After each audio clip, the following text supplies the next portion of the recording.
Kasih karunia dan damai sejahtera dari Tuhan Allah Bapa kita dan dari anaknya Tuhan Yesus Kristus menyertai kamu sampai selamanya. Amin. Selamat berakhir pekan Bapak Ibu Saudaraku yang terkasih. Biarlah seluruh aktivitas kegiatan yang dilakukan hari ini kita persembahkan hanya untuk kemuliaan nama Tuhan. Maka mari kita lakukan semua aktivitas itu dipandu firman-Nya dari Kisah Para Rasul 27 ayat 15. Demikian firman Tuhan. Kapal itu dilandanya dan tidak tahan menghadapi angin haluan. Karena itu kami menyerah saja dan membiarkan kapal kami terombang-ambing. Demikianlah firman Tuhan. Bapak Ibu Saudaraku yang terkasih dalam Yesus Kristus, dalam perjalanan Paulus menuju ke Roma, mereka harus menghadapi terombang-ambing 2 minggu 14 malam di laut, tanpa makan dan tanpa minum, dan senantiasa dalam kegelapan dan menghadapi badai yang luar biasa. Dalam menjalani kehidupan atau perjalanan tersebut, sebelumnya di Kisah 27 ayat 9 sampai 10, Paulus sudah mengingatkan kapten kapal dan rombongan untuk menunda pelayaran karena mereka nanti akan menghadapi bahaya. Tetapi nasihatnya diabaikan dan akhirnya mereka menghadapi kesulitan dan ancaman kematian karena kapal mereka dihantam badai dan ombak yang tinggi, dan mereka harus terombang-ambing 14 hari di laut yang gelap. Dalam situasi yang demikian, Paulus tidak menyalahkan kapten dan para rombongan yang senantiasa bertekad dan kemudian tegar tengkuk untuk melanjutkan perjalanan pelayaran tersebut. Dia tidak meratapi situasi yang ada, dan dia tidak mempersalahkan semua orang, dan bahkan tidak bersungut-sungut. Tetapi malah dalam situasi yang sangat mencemaskan itu, Daud berdoa dan berusaha senantiasa menenangkan hati semua rombongan dengan berkata bahwa Allah akan menjaga mereka. Dan memang pada akhirnya mereka selamat dari badai yang menghantam kapal mereka, yang mengancam nyawa kehidupan mereka. Bapak Ibu Saudaraku yang terkasih dalam Yesus Kristus, demikianlah kita dalam perjalanan kehidupan kita ini, tidak senantiasa melewati lautan yang tenang dan teduh. Karena Allah tidak pernah menjanjikan bagi kita tidak ada badai di depan. Tetapi satu janji Allah bagi kita adalah bahwa Allah akan menyertai kita setiap saat dalam menghadapi badai laut dan juga laut yang tenang. Penyertaan Tuhan itulah yang kita syukuri ketika menghadapi berbagai hal.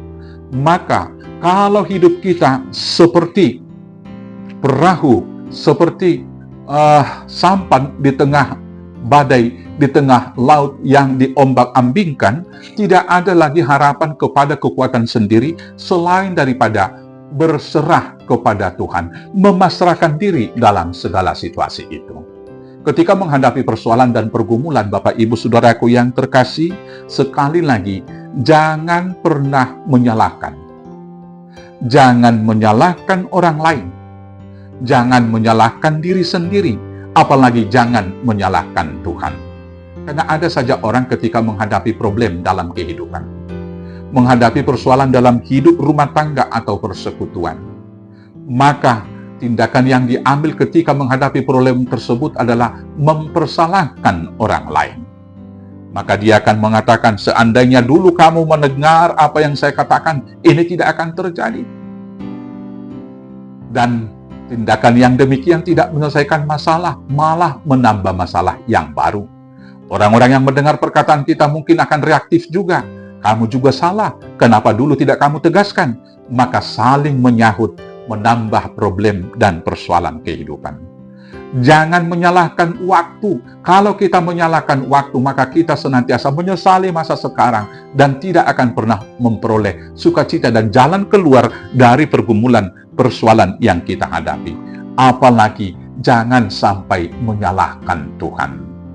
Ada sebagian orang ketika menghadapi problem, diombak-ambingkan oleh arus kehidupan ini, dihantam badai kehidupan, mengatakan di dalam doa bahwa Tuhan tidak adil, Tuhan telah meninggalkan.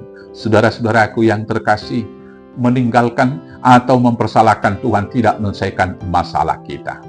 Ada juga yang berikut ketika menghadapi permasalahan itu, maka dia kemudian bersungut-sungut dan meratapi diri akan persoalan. Saya sedih sekali. Saya paling menderita dalam kehidupan. Orang yang demikian tidak akan menyelesaikan masalah, malah menambah persoalan-persoalan. Tapi apa yang kita lakukan? Mari kita tiru Paulus. Dalam situasi yang paling genting sekali, berdoa kepada Tuhan. Nah, di dalam doa-doa kita itu, mari kita menyerahkan semua persoalan kita, karena kita ditanggung. Dalam firman Tuhan dalam 1 Petrus 5 ayat 7 dikatakan, serahkanlah seluruh kekhawatiranmu kepadanya, sebab Dia yang memelihara kamu. Apapun pergumulan kita, baik tentang penyakit, pergumulan kita dalam hidup keluarga, pergumulan kita tentang perekonomian keluarga, pergumulan kita tentang situasi dan posisi politik kita di tengah bangsa dan dunia ini, mari kita serahkan itu di dalam doa ucapan syukur kepada Tuhan, sehingga Tuhan akan memelihara kita. Dan di luar nalar, di luar pikiran kita, di luar logika kita yang sempit, Tuhan selalu membukakan jalan yang tidak pernah terpikirkan sama sekali. Maka ketika itu tiba, kita akan bersorak-sorai memuji-muji Tuhan. Dalam situasi kesulitan yang kita hadapi dalam hidup bersama, kita harus menenangkan situasi, menguatkan iman saudara-saudara kita, dan memelihara pengharapan mereka untuk tetap menyala dan senantiasa boleh dikuatkan menghadapi persoalan, bukan malah bersungut-sungut dan menyalahkan satu dengan yang lain. Itulah yang dilakukan oleh Paulus di sini. Karena itu, saudaraku yang terkasih dalam Yesus Kristus, dalam gelombang kehidupan di dunia ini, ketika hidup kita dihantam badai kehidupan, berdoalah kepada Tuhan. Tenangkan, teguhkan iman saudara-saudara yang berjalan bersama saudara, dan pada akhirnya kita akan dihantar Tuhan sampai kepada tujuan akhir mulia hidup kita. Tuhan Yesus memberkati. Amin. Kita bersatu dalam doa. Terima kasih Bapa yang baik. Biarlah Tuhan menyertai kami dalam gelombang kehidupan di dunia ini, sehingga kami ketika dihantam badai kehidupan dapat berserah kepada Tuhan, dan Tuhan saja yang memelihara kami, menyertai kami melewati badai itu. Dan pada akhirnya jiwa kami akan bersorak-sorai memuji muliakan nama Tuhan di dalam Yesus Kristus Tuhan Juru Selamat kami yang hidup. Amin. Selamat beraktivitas, selamat berakhir pekan. Tuhan Yesus memberkati. Horas, horas, horas.